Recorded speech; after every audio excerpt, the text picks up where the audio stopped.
নমস্কার বন্ধুরা, আমি doctor Shankar Shukla Ghosh, assistant professor department of physiology, বেলের Shankarpur Rajiv Gandhi memorial Ayurvedic college hospital. আজকে আপনার সামনে উপস্থিত হয়েছে একটি নতুন এপিসোড নিয়ে ব্রহ্ম আয়ুর্বেদের। এটা হচ্ছে আলোচনার বিষয়বস্তু হচ্ছে অ্যানিমিয়া।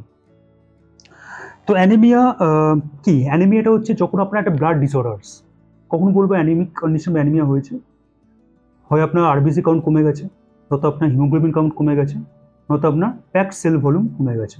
এই তিনটে কারণের সময় অ্যানিমিয়া হয়। ঠিক আছে, অ্যানিমিয়া অনেকগুলো টাইপস আছে। হিমোলাইটিক অ্যানিমিয়া, আপনার আছে পার্নিয়াসিস অ্যানিমিয়া, অনেকগুলো টাইপ আছে। আমি প্রত্যেকটা ছোটো করে কিছুটা বলার চেষ্টা করছি।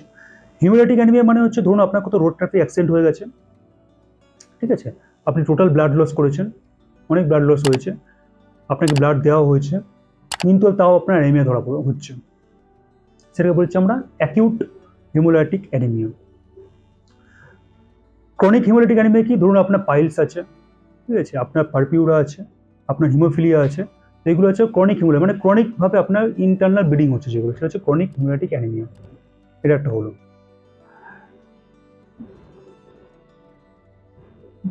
আচ্ছা, তো এগুলো হেমারেজিক অ্যানিমিয়ার মধ্যে একটা সময় দেখতে পারে। এবারে হচ্ছে আমরা যে হেমারেজিক অ্যানিমিয়া, কোনো কারণে হেমারেজ কি করে হচ্ছে? হেমারেজ মানে যে অ্যাকিউট হয়ে ক্রনিক হয়ে, যেটা আমি বললাম ইন্টারনাল দিক দিয়ে অনেক সময় হেমারেজ হতে পারে, বা ধরুন আপনার কোনো কারণে অ্যাকিউট কোনো সাডেন রোড ট্রাফিক অ্যাক্সিডেন্ট হয়েছে, সেটাও হেমারেজিক পর্যায়ে পড়তে পারে। এছাড়া হচ্ছে intrinsic haemolytic anaemia and extrinsic haemolytic anaemia. Intrinsic মানে হচ্ছে আপনার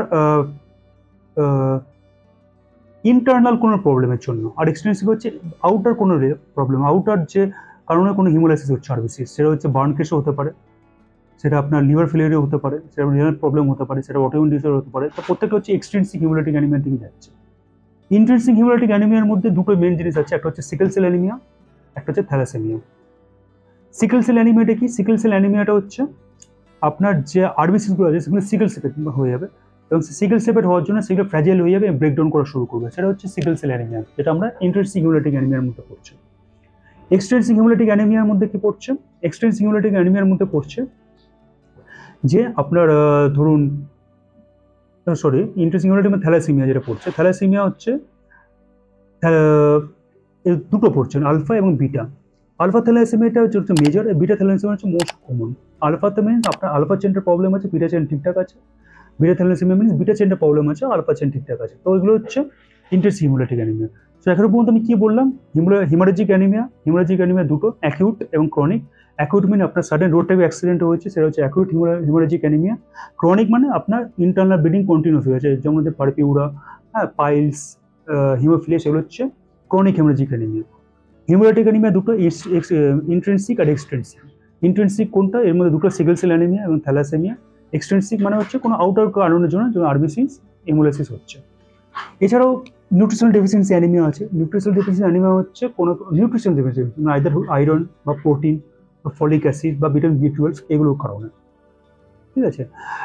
এর মধ্যে নাম শুনেছি আমরা অ্যাডিসেন্স অ্যানিমিয়া আর পার্নিসিয়াস অ্যানিমিয়া, সেটা হচ্ছে ভিটামিন বি12 ডেফিসিয়েন্সি হচ্ছে, সেটাকে বলেছি পার্নিসিয়াস অ্যানিমিয়া, ঠিক আছে। মেগালোব্লাস্টিক অ্যানিমিয়া, এটাও একটা আছে, এবং অ্যাপ্লাস্টিক অ্যানিমিয়া। অ্যাপ্লাস্টিক অ্যানিমিয়া মানে যেটা হচ্ছে বোন ম্যারো প্রবলেমের জন্য হচ্ছে আপনার, মানে বোন ম্যারোতে রিপ্লেস হয়ে ফ্যাটি টিস্যু, সেটা হচ্ছে অ্যাপ্লাস্টিক অ্যানিমিয়া করতে পড়ছে। তো এগুলো হচ্ছে অ্যানিমিয়া অনেকগুলো পার্ট থাকে, ঠিক আছে। এবার ধরুন কারোর অ্যানিমিয়া হয়েছে, তার সাইন অ্যান্ড সিমটমস কী কী? তার সাইন অ্যান্ড সিমটমস মানে হচ্ছে ওর কী কী প্রবলেমও হতে পারে। তার rate and force of respiration বেড়ে যাবে, ঠিক আছে, কার্ডিয়াক আউটপুট বেড়ে যাবে, হার্ট রেট বেড়ে যাবে, যেটা হচ্ছে ট্র্যাকিকার্ডিয়া বলা হচ্ছে, অ্যাপেটাইট লস হবে, বিএমআর বেড়ে যাবে, যদি মেয়েদের কোনো সমস্যা তাহলে মেন্সের সমস্যা আসবে, ঠিক আছে। অবশ্যই স্কিন একটা পেল কালারে হয়ে যাবে, সেটা হচ্ছে অ্যানিমিক কন্ডিশন বলা হচ্ছে। তো এগুলো হচ্ছে কতগুলো sign and symptoms anaemia. Muscles contractions হতে পারে, মাসেল টুইচিং হতে পারে, নিউরোমাসকুলার জাংশনস। তো এগুলো হচ্ছে কত প্রবলেম। ট্রিটমেন্ট কি আছে?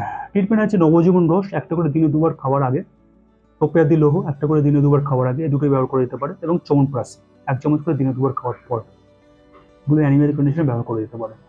এছাড়াও দ্রাক্ষারিষ্ট, যেটা হচ্ছে গ্রেপস, আপনি ব্যবহার করতে পারেন দ্রাক্ষারিষ্টকে।